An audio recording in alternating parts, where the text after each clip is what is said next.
গুম এবং খুন স্বৈরাচার হাসিনার আমলে এক ভয়ানক আতঙ্কের নাম। কত পরিবার এবং নিরপরাধ মানুষের চোখের পানি, রক্ত আর ইজ্জতের ইতিহাস গুম হয়ে আছে এই গুম শব্দটির মাঝে। তার কোনো ইয়াত্তা নেই। সাম্প্রতিক সময় এই গুম নিয়ে একটি চাঞ্চল্যকর প্রতিবেদন প্রকাশ পেয়েছে। সেখানে উঠে এসেছে আন্তর্জাতিক সম্পৃক্ততা এবং যারা এর থেকে বিরত থাকতে চেয়েছে তাদেরকে শেষ করে দেওয়ার এক ভয়াবহ চিত্র।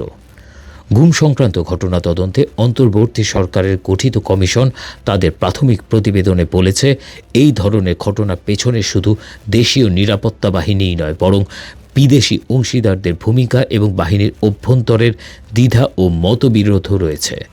প্রতিবেদনে বলা হয়, নিরাপত্তা বাহিনীর সদস্যদের একটি অংশ গুমসহ নানা বেআইনি কর্মকাণ্ডের বিরুদ্ধে অবস্থান নিয়েছিলেন, ফলে তাদেরকে পেশাগত ও ব্যক্তিগতভাবে ভুগতে হয়েছে। কমিশন বলছে, গুম বিচ্ছিন্ন কিছু ঘটনার ফল ছিল না, বরং এটি এমন একটি কাঠামোগত ব্যবস্থা যেখানে আন্তর্জাতিক পৃষ্ঠপোষকতাও ছিল, বিশেষ করে সন্ত্রাস বিরোধী সহযোগিতার নামে পশ্চিমা রাষ্ট্রগুলোর সম্পৃক্ততা। গুম সংক্রান্ত ঘটনার তদন্তে অন্তর্বর্তী সরকার গঠিত কমিশন তাদের প্রাথমিক প্রতিবেদনে বলেছে, এই ঘটনার পেছনে শুধু দেশীয় নিরাপত্তা বাহিনীই নয়, বরং বিদেশি অংশীদারদের ভূমিকা এবং বাহিনীর ভেতরের অভ্যন্তরীণ দ্বিধা ও মতবিরোধও রয়েছে। প্রতিবেদনে বলা হয়, এক কর্মকর্তা অভিযোগ করেছেন, গুম সংক্রান্ত বিষয়ে নিরপেক্ষ মত দেওয়ার কারণে তাঁকে সহকর্মীদের থেকে বিচ্ছিন্ন করে ফেলা হয়। নতুন পদায়নের আগেই তাঁর সম্পর্কে সতর্কবার্তা ছড়ানো হতো, এমনকি তাঁর পরিবারের উপর নজরদারি চলত। এক যুবক কমিশনকে জানান, তার ভাই একটি গোয়েন্দা সংস্থায় কাজ করতেন। তাকে রাজনৈতিক বিরোধীদের তালিকা করতে বলা হয়। পরে দেখা যায় তালিকাভুক্ত ব্যক্তিদের সবাইকে হত্যা করা হয়েছে, যা জানার পর মানসিকভাবে ভেঙে পড়েন তার ভাই। শেষ পর্যন্ত তাকে হাসপাতালে ভর্তি করতে হয়। এক সৈনিক জানান, তাকে একটি গোপন বন্দি শিবিরে পাঠানো হয়েছিল, যেখানে বন্দীদের প্রতি ছিল চরম নিষ্ঠুরতা। তাকে নির্দেশনা দেয়া ছিল যেন স্বাভাবিক ব্যবহার না করা হয়, বরং বন্দীদের কষ্ট দেওয়ার নির্দেশ মেনে চলা হয়। এমনকি বন্দীদের সামনে কথা বলাও নিরুৎসাহিত করা হতো। পরিবর্তে ইশারা ও শীষের মাধ্যমে যোগাযোগ করতে বলা হতো, যা অনেক ভুক্তভোগীর বর্ণনাতেও উঠে এসেছে।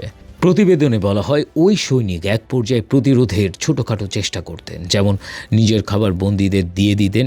এক বন্দী কমিশনকে সরাসরি জানান, ওই সৈনিকের দেয়া খাবার খেয়েই তিনি বেঁচে ছিলেন। আরেকজন র্যাব কর্মকর্তা জানান, তাকে একজন দীর্ঘদিনের বন্দীকে হত্যা করার নির্দেশ দেয়া হয়েছিল, কিন্তু তিনি তা অমান্য করেন। 5 আগস্ট পর্যন্ত দায়িত্বে থেকে তার অবস্থান ধরে রাখেন। কমিশনের ভাষায়, সবাই যে অবাধ্যতার ফলাফল তাৎক্ষণিক পেয়েছে তা নয়, কেউ কেউ তাদের অবস্থান জানানোর পরও টিকেছিলেন। যেমন 2 জন র্যাবের সদস্য র্যাব গোয়েন্দা প্রধানকে নিজ হাতে লেখা চিঠিতে জানান যে তারা বেআইনি কোনো আদেশ পালন করবেন না। এক চিঠিতে লেখা ছিল, যদি কোনো অভিযান আইন বহির্ভূত কিংবা আইন বহির্ভূত গুলি চালানোর উদ্দেশ্যে হয়, তাহলে আমি তাতে অংশ নিতে পারবো না। প্রতিবেদনে বলা হয়, এই ধরনের কয়েকটি নোট তৎকালীন প্রধানমন্ত্রীকেও পাঠানো হয়েছিল, যা সরকার পতনের পর গণভবন থেকে উদ্ধার করা হয়। কমিশনের ভাষায়, এরপরেও গুমের মতো অপরাধ সংঘটিত হয়েছে, যেখানে ট্রেন লাইন কিংবা চলন্ত যানবাহনের নিচে ফেলে লাশ গুম করা হয়েছে। প্রতিবেদন বলছে, গুমের মতো অপরাধকে অনেকাংশে অঘোষিতভাবে অনুমোদন দেয়া হয়েছিল এবং যারা এই সমস্ত কাজ করছিলেন তারা প্রকৃত অপরাধী হিসেবে বিবেচিত হননি।